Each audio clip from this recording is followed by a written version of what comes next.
चुनाव आयोग ने आज गुरुवार को लखनऊ में एक अहम प्रेस कॉन्फ्रेंस की। इसमें अगले साल यूपी में होने वाले विधानसभा चुनावों पर बात की गई। चुनाव आयोग ने बताया कि उत्तर प्रदेश के सभी दलों ने उनसे समय पर चुनाव कराने की मांग की है। मतलब कोरोना के नए वेरिएंट ओमिक्रॉन की वजह से चुनाव शायद अब ना टाला जाए।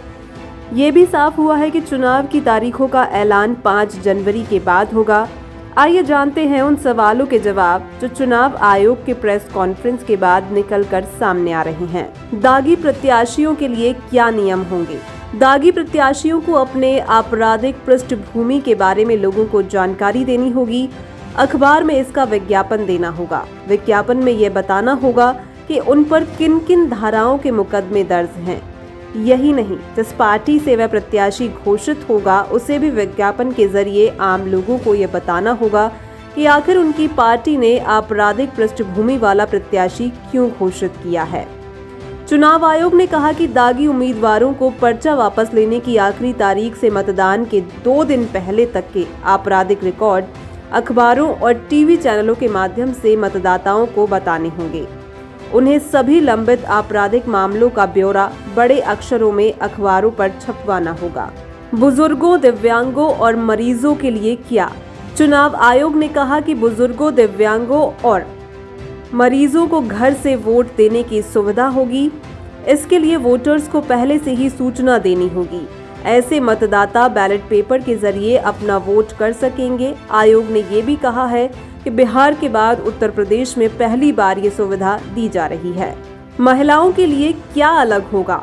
पहली बार कम से कम 800 पोलिंग स्टेशन ऐसे बनाए जाएंगे जहां सिर्फ महिला पोलिंग अधिकारी होंगी। ये महिलाओं को प्रोत्साहित करने के इरादे से किया जा रहा है। पारदर्शिता के लिए नया क्या?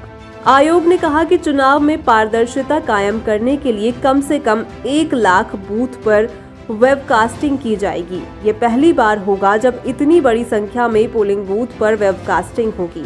इसके जरिए लोग देख सकेंगे कि पूरी पारदर्शिता के साथ वोटिंग होगी। समय और वोटर्स के लिए नया क्या होगा? आयोग ने कोरोना को देखते हुए मतदान का समय 1 घंटे बढ़ाने का फैसला लिया है। 52.8 लाख नए मतदाता जुड़े हैं। इनमें 23.9 लाख पुरुष और महिला मतदाता हैं। आयोग के मुताबिक नए मतदाताओं में 19.89 लाख युवा मतदाता हैं, यानी इनकी उम्र 18-19 साल है। पहली बार महिला वोटर्स की संख्या पुरुषों से अधिक हुई है। चुनाव आयोग ने कहा कि 2017 में लिंग अनुपात 839 था, यानी 1000 पुरुषों पर 839 महिला वोटर थीं। इस बार ये बढ़कर 866 हो गया है। 5 लाख महिला वोटर्स की संख्या में इजाफा हुआ है। उत्तर प्रदेश में इस वक्त 10,64,267 दिव्यांग मतदाता हैं।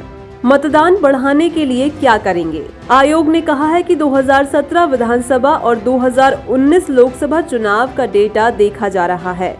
इन दोनों चुनाव में जिन पोलिंग बूथ पर कम वोटिंग हुए हैं, वहां घर घर जाकर लोगों को जागरूक किया जाएगा। लोगों को वोटिंग के फायदे बताए जाएंगे।